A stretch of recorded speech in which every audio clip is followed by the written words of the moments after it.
Hello learners, welcome to the EduGrade Insights. Now we're gonna gain a new learning about communicating authentic assessment results. Come on and let's dive right in. There are three purposes of assigning grades based on Walvard, B., and Anderson, V., 1998. 1. As an evaluation. 2. As source of communicating to students, parents, graduate schools, professional schools, and future employers about a student's performance in college and potential for further success. And 3. As a source of motivation to students for continued learning and improvement. Rationale of assigning grades. One reason for evaluating students is to be able to label them in the basis of their performance. In turn, has been criticized of 3 levels. Level 1. The concern is merely that we are not correctly dumping individuals into the rights piles. Level 2. Questions are raised about whether grades are reliable enough to allow students to be sorted effectively. Level 3. This criticism is far too tame. The trouble is not that we are sorting students badly, a problem that logically should be addressed by trying to do it better. In addition, grades also act as an effective feedback that assists the learner to reflect on their learning and their learning strategies so they can make adjustments to make better progress in their learning. Grades, my dear students, are not just arbitrary numbers or letters. They are a reflection of your learning progress. They help teachers like me to identify your strength and areas for improvements. Exactly, and they also provide feedback to you about your performance. And now, let's talk about the different grading systems. In authentic assessment, letter grades serve as a concise way to communicate a student's performance. They offer a quick summary, but the challenge lies in ensuring they authentically represent a student's abilities. The significance of letter grades in this context, addressing issues such as subjectivity, the need for detailed feedback, and the balance between standardized evaluation and recognizing individual strengths.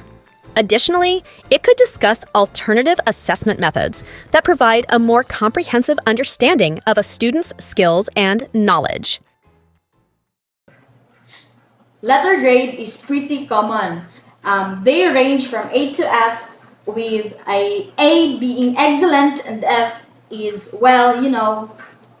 Percentage grading is a method of evaluating academic performance based on a numerical scale from 0 to 100. It is commonly used in many educational institutions to assess students' achievement in tests, assignments, and overall course performance. The percentage grade represents the proportion of correct answers or completed tasks out of the total possible. Higher percentages typically indicate better performance and vice versa. How do I calculate a percentage grade? Divide the given mark by the possible mark. The answer will be a decimal. Multiply the decimal by 100 to calculate the percentage. There are also 2 types of percentage grading: the averaging and cumulative. Averaging in percentage grading refers to calculating the average of all the individual grades or scores obtained over a specific period. For example, if you have 3 assignments with scores of 80%, 90%, and 70%, the average would be calculated by adding these scores together. 80 plus 90 plus 70 equals to 240. And dividing by the total number of assignments, which is 3. In this case, the average would be 80%. On the other hand, cumulative grading in percentage refers to the accumulation of grades or scores over time. It takes into account all the grades earned up to a certain point. For instance, if you have 3 assignments with scores of 80%, 90%, and 70%, the cumulative grade would be the total of these scores. 80 plus 90 plus 70 equals to 240. In this case, the cumulative grade would also be 240%. The key difference between averaging and cumulative grading lies in the calculation method. Averaging considers the average of all individual grades, while cumulative grading focuses on the total accumulation of grades without averaging them. Percentage grades. Percentage grades are another method. They calculating by averaging your scores or cumulatively adding them up. Dati may kumakain ng fita. Kaso may nalimos na lola. So, hinatian niya. Diwata pala si lola. Dahil busilak ang iyong puso, isang kahilingan. Sagot si kuya. Sports car! Yulet! Half fita, half kotse. Balikan ng tamis alat sarap ng fita.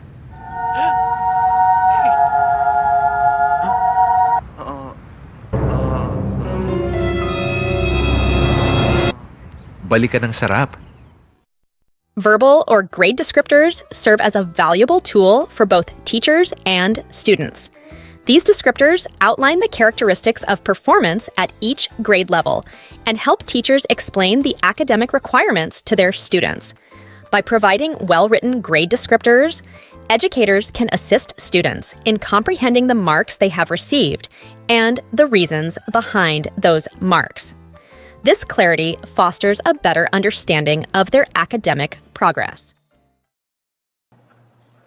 Verbal descriptors box. These are the words or phrases that describes your performance, like excellent, good, needs improvement. On the other hand, a checklist is an assessment tool that outlines specific criteria for skills, behaviors, or attitudes that participants should demonstrate to showcase successful learning from training. Typically, checklists consist of statements or questions that evaluate the participant's performance against each criterion.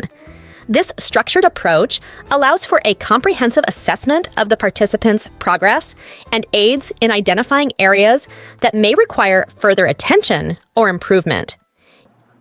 Checklists are used for specific skills or tasks. If you completed them, you will get a check. Simple as that. In the context of a narrative report, it serves to describe events or circumstances that have occurred in the past through a logical progression of relevant facts. Such a report usually comprises different sections. The introduction provides a brief overview of the subject of the study, while the knowledge section delves into the details related to the main subject. Finally, the observation section allows for the inclusion of specific observations made during the study. Narrative reports are detailed, written feedback about your performance. They are like a story of your academic journey.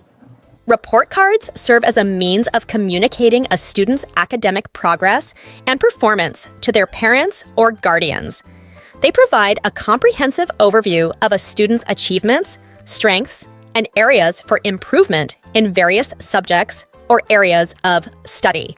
The primary purpose of report cards is to keep parents informed about their child's academic development and to foster a collaborative relationship between parents and teachers. By receiving regular updates on their child's progress, parents can actively support their learning journey and address any concerns or challenges that may arise.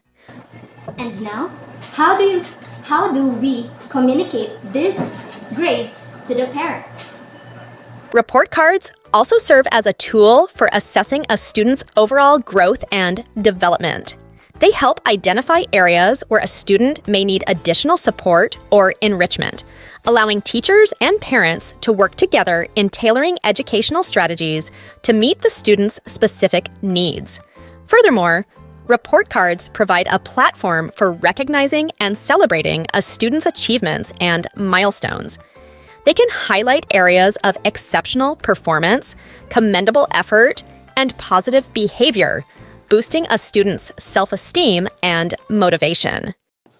Behold, the report card. It is a summary of your grades and progress.